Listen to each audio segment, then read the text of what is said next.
నమస్కారం. రాకీ న్యూస్కి స్వాగతం. ముందుగా ముఖ్యాంశాలు.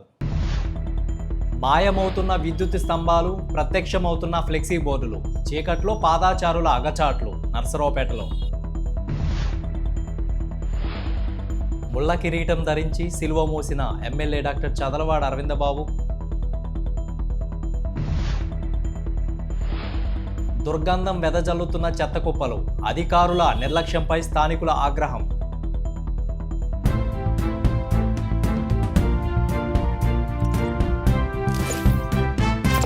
లోక రక్షకుడు యేసుక్రీస్తు త్యాగానికి ప్రతీకగా జరుపుకునే గుడ్ ఫ్రైడే వేడుకలు నర్సరావుపేట పట్టణంలో అత్యంత భక్తి శ్రద్ధలతో నిర్వహించబడ్డాయి.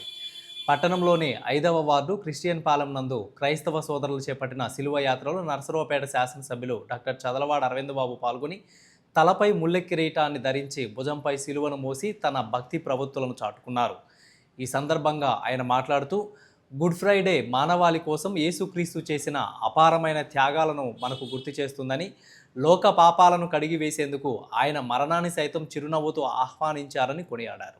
ఏదైతే శ్రీకృష్ణుడు భూమి మీదకి వచ్చి ప్రజలకి వచ్చాడు, అదేవిధంగా యేసు ప్రభువు మరి పవిత్ర లోకం నుంచి భూలోకానికి వచ్చి భూదిగంత వాసులారా మీ అందరూ కూడా నేను అండగా ఉన్నాను, ఎవరైతే పాపులు ఉన్నారో వాళ్ళ పాపాల నుంచి కూడా ప్రచారం చేయడానికి ఈ భూమి మీదకి రావడం జరిగిందని చెప్పారు. అటువంటి గొప్ప మహా వ్యక్తిని మనకున్న యూదు రాజులందరూ కూడా ఎన్నో ఇబ్బందులు పెట్టి ప్రజలందరూ కూడా ఆయన పక్షానే ఉన్నారని చెప్పి ఆయన ఇబ్బంది పెట్టడం జరిగింది.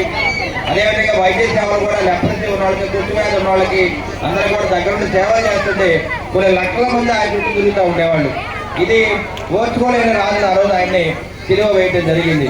విద్యుత్ స్తంభాలు తగ్గుతూ ఫ్లెక్సీలు పెరుగుతూ నర్సరావుపేటలో వెలుగులు కరువయ్యాయని స్థానికులు ఆందోళన చెందుతున్నారు. నర్సరావుపేటలోని స్థానిక గడియార స్తంభం నుండి పల్నాడు రోడ్డు కాస్ మాల్ వరకు డివైడర్లలో విద్యుత్ స్తంభాలు లేక రాత్రి సమయంలో వాహనదారులు, స్థానికులు అనేక ఇబ్బందులు ఎదుర్కొంటున్నామని తెలిపారు. విద్యుత్ దీపాలు లేక చోరీలు కూడా జరుగుతున్నాయని ఆవేదన వ్యక్తం చేశారు. గతంలో ఒక్కొక్క డివైడర్లో 3 నుంచి 4 విద్యుత్ స్తంభాలు ఉండేవని స్థానికులు తెలిపారు. ఫ్లెక్సీల మీద ఉన్న శ్రద్ధ, విద్యుత్ దీపాల మీద అధికారులకు శ్రద్ధ లేకపోవడం నిర్లక్ష్యమేనని స్థానికులు తెలిపారు. ఇప్పటికైనా అధికారులు స్పందించి పట్టణాన్ని విద్యుత్ దీపాలతో కలకలలాడేలా చేసి చోరీలకు అడ్డుకట్ట వేయాలని స్థానికులు, ప్రయాణికులు కోరుచున్నారు. నర్సరావుపేటలో రాష్ట్ర గ్రంథాలయ పరిషత్ చైర్మన్ గోనుగుంట్ల కోటేశ్వరరావు మీడియా సమావేశంలో రాష్ట్ర ప్రజలు ఈరోజు చాలా ఆనందంగా ఉన్నారన్నారు. రాష్ట్ర రాజధాని అమరావతికి చంద్రబాబు పూర్తి భరోసా కల్పించారు. ఒక పక్క భారత పార్లమెంటులో అమరావతి బిల్లు పాస్ అయినా సరే రాజధానిపై మాజీ సీఎం జగన్ విషం కక్కుతున్నారని అన్నారు. జగన్మోహన్ రెడ్డి అమరావతిని ఇప్పటికీ అడ్డుకోవాలని చూడడం సిగ్గుచేటని గోనుగుంట్ల ధ్వజమెత్తారు. ఆంధ్రప్రదేశ్ రాష్ట్రంలో 5 కోట్ల ప్రజలు చాలా ఆనందంగా ఉన్నారు.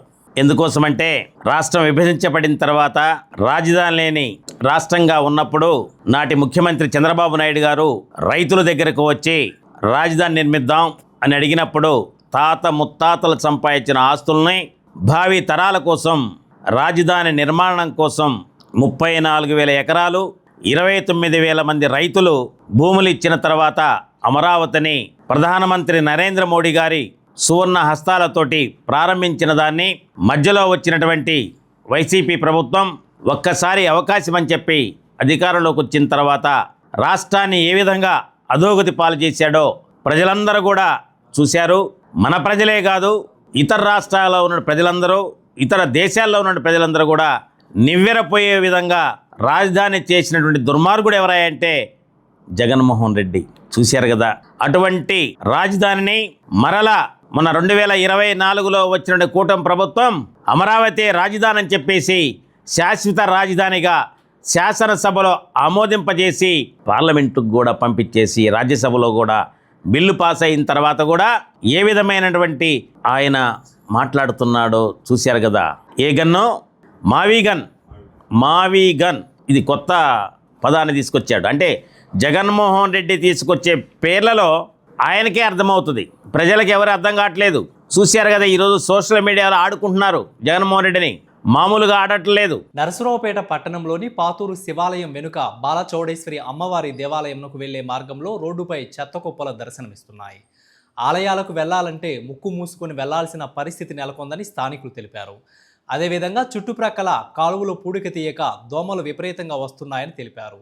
అధికారులు వెంటనే స్పందించి సమస్యను పరిష్కరించాలని, ఆలయ పరిసర ప్రాంతాలు పరిశుభ్రంగా ఉంచే విధంగా చూడాలని కోరారు. నకరికల్లు మండలంలోని పలు గ్రామాలలో శాశ్వత రాజధానిగా అమరావతి పార్లమెంటు ఆమోదంతో సంబరాల మోతమోగింది. చల్లగుండ్ల గ్రామంలో తెలుగుదేశం పార్టీ నాయకుడు సాగి శ్రీనివాసరావు ఆధ్వర్యంలో బాణసంచాలు కాల్చి కేక్ కట్ చేసి గ్రామస్తులు సంబరాలు చేసుకున్నారు. నకిరికల్లులో డ్వాక్రా ఆఫీసు నందు కనకారావు ఆధ్వర్యంలో పార్టీ నాయకులతో కలిసి కేక్ కట్ చేసి హర్షం వ్యక్తపరిచారు. నరసింగపాడు సచివాలయంలో కొవ్వొత్తులు వెలిగించి, అదేవిధంగా గుండ్లపల్లి గ్రామానికి చెందిన లాయర్ జోసఫ్ కేక్ కట్ చేసి సంబరాలు జరుపుకున్నారు. వాటితో అమరావతికి ఉన్న అడ్డంకులన్నీ తొలగిపోయి చట్టబద్ధత కల్పించినందుకు ముందుగా ప్రధానమంత్రి నరేంద్ర మోడీ గారికి, ఫస్ట్ నుంచి కూడా విశేషంగా కృషి చేసినటువంటి ముఖ్యమంత్రి నారా చంద్రబాబు నాయుడు గారికి, పవన్ కళ్యాణ్ గారికి, నారా లోకేష్ బాబు గారికి అందరికి కూడా మా ధన్యవాదాలు తెలియజేస్తున్నామండి. ఈనాటి నుంచి కూడా ఆంధ్రప్రదేశ్ రాజధాని ఏదంటే అమరావతి అని చెప్పి సగర్వంగా మనం చెప్పుకోవచ్చు. సత్తెనపల్లి నియోజకవర్గం నగరకల్లు మండలం గుళ్ళపల్లి జనసేన పార్టీ గ్రామాధ్యక్షుడిని శ్రీ నారా చంద్రబాబు నాయుడు గారు, శ్రీ కొనిదెల పవన్ కళ్యాణ్ గారు, నారా లోకేష్ గారు మనకి ఈరోజు అమరావతి అంటే ఆంధ్రాకి ఎంతో ముఖ్యమైనది. అది విభజించబడ్డ కాడి నుంచి ఈ రోజుకి చేయలేకపోయినా వాళ్ళు ఎంతో కృషించి పోయినసారి ప్రభుత్వం దాన్ని లేకుండా చేయాలని చూసినా వాళ్ళు ఒకటే మాట మీద ఒకటే బాట మీద నడిచి ఈరోజు అమరావతిని సాధించడం జరిగింది. పార్లమెంట్లో మనకి ఆమోదం తెలపడం జరిగింది. ఈ సందర్భంగా గుళ్ళపల్లి గ్రామంలో టీడీపీ నాయకులు, బీజేపీ నాయకులు, జనసేన నాయకులు అందరం కలిసి ఒక పండగ వాతావరణంగా చేయటం జరిగింది. నకిరికల్లు మండలంలో పలు గ్రామాలలో గుడ్ ఫ్రైడే సందర్భంగా మండలంలోని అన్ని చర్చిలలో ప్రత్యేక ప్రార్థనా కార్యక్రమాలు నిర్వహించడం జరిగింది. గుడ్ ఫ్రైడే అనేది క్రైస్తవులకు అత్యంత పవిత్రమైన రోజు. యేసుక్రీస్తును సిలువ వేయబడిన రోజు అని విశ్వసిస్తారు. గుడ్ ఫ్రైడే అంటే మన త్యాగం, ప్రేమ, క్షమాభావం వంటి విలువలను గుర్తు చేస్తుందని తెలిపారు. భక్తులు ఉపవాసం పాటిస్తూ యేసుక్రీస్తు త్యాగాన్ని స్మరిస్తారు.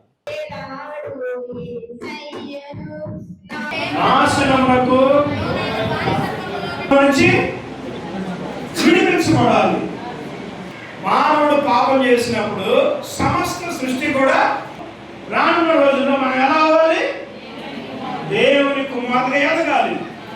ఎదిగినప్పుడు ఏం జరిగిందంటే ఈ బానిసత్వం నుంచి మన ప్రభు అయిన యేసుక్రీస్తు. మీ అందరికీ కూడా ప్రభు పేరట ఈ ఉదయకాలం శుభాలు తెలియజేస్తా ఉన్నాం. ప్రియమైన వారులారా, మా సహోదరులైనటువంటి హైందవ సహోదరులకును, ముస్లిం సహోదరులకును ఈ గుడ్ ఫ్రైడే శుభాలను మీ అందరికీ కూడా తెలియజేస్తా ఉన్నాను. ఈరోజు మరి పల్నాడు జిల్లాలోని నకరికల్లు మండలము గుండ్లపల్లి గ్రామములోని సెయింట్ పాల్స్ లూథరన్ దేవాలయ పక్షముగా మేము ఈ పరిశుద్ధ గుడ్ ఫ్రైడే ఆరాధనను మా దేవాలయం సంతోషంగా మేము పురస్కరించుకుంటున్నాం. దీనిలో భాగంగా మరి యేసుక్రీస్తు ప్రభు వారు సిలువ మీద పలికినటువంటి 7 మాటల్లో మేము ధ్యానిస్తూ వారు ప్రేమతో మాకు తెలియపరుచిన ఒక మార్గము, మేము కూడాను ఇతరులను ప్రేమించున్నట్లు ఇతరులకు మాదిరికరముగా జీవించేదానికి ఒక గొప్ప సార్థకముగా మేము జీవించడానికి మరి దేవుడు చూపిన కృపను బట్టి ఆయన ప్రేమను మేము వెల్లడి చేస్తూ ఉన్నాం. ఆ ప్రేమలో ప్రతి ఒక్కరు కూడాను పాలిభాగత్వము కలిగినటువంటి వారే. ఎలాంటి తారతమ్య భేదము లేదు. దేవుని దృష్టిలో అందరూ కూడా సమానులని పరిశుద్ధ గ్రంథపు లేఖనాలు తెలియజేస్తా ఉన్నాయి. కాబట్టి మేమందరం కూడా సంతోషంగా ఈ మా భారతదేశంలో ఉన్న ప్రతి ఒక్క సహోదరునికి, ప్రతి ఒక్క సహోదరికి ఈ గుడ్ ఫ్రైడే శుభాలను తెలియజేస్తూ ఉన్నాం. సంతోషంగా మాతో పాటు మీరందరూ కూడా కలిసి ఈ గుడ్ ఫ్రైడే ఆరాధనలో పాల్పొంపులు పొందుకొని దైవ దీవెనలు పొందుకోనాలని ప్రభు పేరట మీ అందరికీ కూడా మనవి చేస్తూ ఉన్నాను. దేవుడు మిమ్మల్ని అందరినీ దీవించునుగాక. ఆమేన్. బీసీ హక్కులకై ఏప్రిల్ 11 నుంచి బోడే రామచంద్ర యాదవ్ బీసీ ధర్మదీక్ష పేరుతో ఆమరణ నిరాహార దీక్ష చేస్తున్నట్లు పల్నాడు జిల్లా convener doctor Saidulu Yadav media సమావేశంలో వెల్లడించారు. మంగళగిరిలోని బీసీవై పార్టీ కేంద్ర కార్యాలయం పూలే మండల భవన్ వేదికగా బీసీ ధర్మదీక్ష పేరుతో ఈ ఆమరణ నిరాహార దీక్ష జరుగుతుందని తెలిపారు.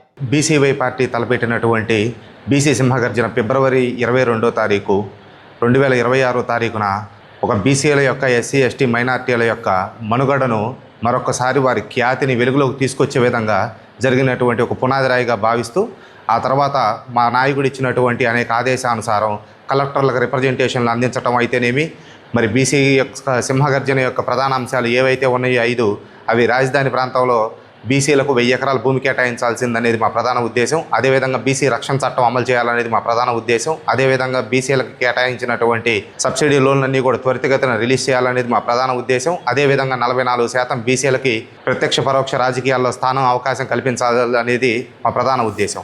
ఇది 3.5 కోట్ల యొక్క ఎస్సీ ఎస్టీ మైనార్టీ బీసీ ప్రజల యొక్క ప్రధాన ఉద్దేశం. దీనివల్ల మాత్రమే ఈ యొక్క 5 అంశాలను సాధించడం వల్ల మాత్రమే రాష్ట్ర అభివృద్ధి సాధ్యమవుతుంది. బడుగు బలహీన వర్గాలందరూ కూడా ముందంజలో నిలుస్తారు. మా యొక్క మనుగడ్ని మరొక్కసారి ప్రభుత్వాల యొక్క మెడలో ఉంచైనా సరే మా లక్ష్యాన్ని సాధించుకోవడం కోసం మా నాయకుడు పిలుపునిచ్చినటువంటి 5 డిమాండ్లు మార్చి 31వ తారీఖు వరకు డెడ్లైన్ విధించడం అయింది. అయినప్పటికీ ప్రభుత్వాలు ఏ విధమైనటువంటి చలనం రాకుండా ఉండడం అనేది హాస్యాస్పదం. భారత చైతన్య యువజన పార్టీ పల్నాడు జిల్లా కన్వీనర్ గొండాల సైదుల యాదవ్, భారత చైతన్య యువజన పార్టీ జాతీయ అధ్యక్షులు శ్రీ గౌరవనీయులు రామచంద్ర యాదవ్ గారు ఫిబ్రవరి 22వ తారీఖున ఈ 2 రాజకీయ పార్టీల నడుమ చిక్కుకుపోయినటువంటి బీసీ కులాల యొక్క అభివృద్ధికి, రక్షణకు సంబంధించిన అంశాలపైన ఒక 5 డిమాండ్లను ఆ రోజు జారీ చేయడం జరిగింది. అలాగనే మార్చి 31వ తారీఖు కల్లా ఈ 5 డిమాండ్లను పరిష్కరించి వెంటనే బీసీలకు వెన్నుదండుగా ఉండాలని చెప్పేసి ప్రభుత్వాన్ని కోరడం జరిగింది. కానీ మేము మార్చి 23వ తారీఖు అన్ని జిల్లా కేంద్రాలలో, కలెక్టర్ ఆఫీసులలో దీనికి సంబంధించినటువంటి 5 డిమాండ్లకు సంబంధించినటువంటి అంశాలను రిప్రజెంటేషన్ ఇవ్వడం జరిగింది.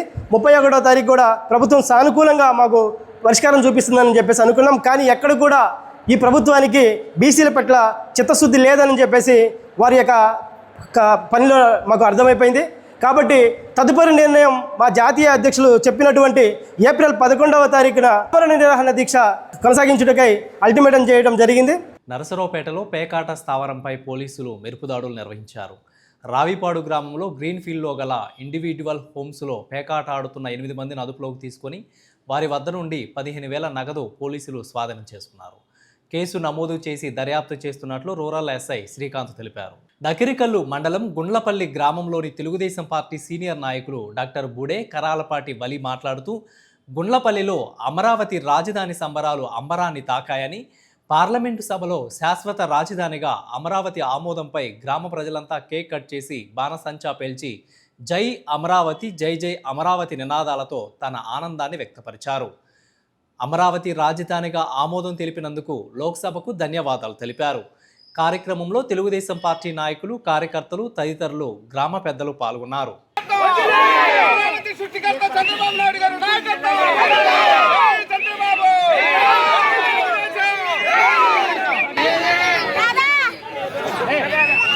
షేక్ ఫకీర్ అహ్మద్, డాక్టర్ బుడే, ఉళ్ళపల్లి గ్రామం, నకిరికల్ మండలం, మాజీ మండల పార్టీ అధ్యక్షుడిని. మరి మా నియోజకవర్గ శాసనసభ్యులు కన్నా లక్ష్మీనారాయణ గారి ఆదేశాల మేరకు ఇలా గుళ్ళపల్లి గ్రామంలోని ఒక పండగ వాతావరణాన్ని సృష్టించుకున్నాం. అంటే మన అమరావతిని లోక్సభ, రాజ్యసభ ఆమోదించటం ఇది మన కళ. ఇవాళ మన కళ నిజమైంది. అలా ఆ విధంగా మన రాష్ట్ర ప్రజలందరూ పార్టీలకు అతీతంగా పండుగ చేసుకోవాల్సిన కార్యక్రమం. ఎందుకంటే మనం గత 10 సంవత్సరాల నుంచి దీనికోసం అహర్నిశలు మన నారా చంద్రబాబు నాయుడు గారు, లోకేష్ గారు, మరి పవన్ కళ్యాణ్ గారు పోరాడుతున్నారు.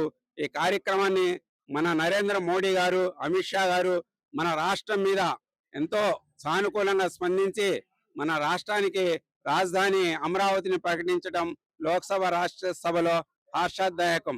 2019 నుండి 24 వరకు వైఎస్ఆర్ పార్టీ జగన్ అది 3 ముక్కలాటలాడి ఇవాళ మన కూటమి వచ్చిన తర్వాత 2024 నుండి తెలుగుదేశం పార్టీ, జనసేన, బీజేపీ 3 ఉమ్మడి అది ఇవాళ 28వ తారీఖు అసెంబ్లీలో బిల్లు పాస్ చేసుకొని 1వ తారీఖు పార్లమెంట్ లో బిల్లు పాస్ చేసి ఇవాళ అసెంబ్లీలో బిల్లు, పార్లమెంట్ లో 2వ తారీఖు బిల్లు పాస్ చేసుకున్న శుభ సందర్భంగా నరేంద్ర మోడీ ప్రధానమంత్రి గారికి, రాష్ట్ర ముఖ్యమంత్రి చంద్రబాబు నాయుడు గారికి, పవన్ కళ్యాణ్ గారికి, లోకేష్ గారికి, మన ఆంధ్రప్రదేశ్ 5 కోట్ల జనాభా అందరికీ సందర్భంగా ఒక పండుగ సందర్భంగా మనం అందరం కలిసి ఇవాళ ఏకైక రాజధాని అమరావతి అనుకొని ఇవాళ పండుగ రూపంలో చేసుకుంటూ ఈ 33,000 ఎకరాలు ల్యాండ్ పూలింగ్ కింద 29,000 రైతులు మనకు ఒక రకంగా చెప్పాలంటే వాళ్ళ పుణ్యం వల్లనే, వాళ్ళకు కూడా మనం అందరూ సపోర్ట్ వల్లనే ఈ రాజధాని ఏకైక రాజధాని అమరావతి అయిందనే సందర్భంగా మన అందరికీ వాళ్ళందరూ కృతజ్ఞతగా తెలుపుకుంటూ వార్తలు ముగించే ముందు హెడ్లైన్స్ మరొకసారి. మాయమవుతున్న విద్యుత్ స్తంభాలు, ప్రత్యక్షమవుతున్న ఫ్లెక్సీ బోర్డులు, చీకట్లో పాదాచారుల అగచాట్లు నర్సరావుపేటలో. ముళ్ళ కిరీటం ధరించి సిలువ మోసిన ఎమ్మెల్యే డాక్టర్ చదలవాడ అరవిందబాబు. దుర్గంధం వెదజల్లుతున్న చెత్త కుప్పలు, అధికారుల నిర్లక్ష్యంపై స్థానికుల ఆగ్రహం. వార్తలు ఇంతటితో సమాప్తం. తిరిగి మరో బులెటిన్లో మళ్ళీ కలుద్దాం. అంతవరకు సెలవు. నమస్కారం.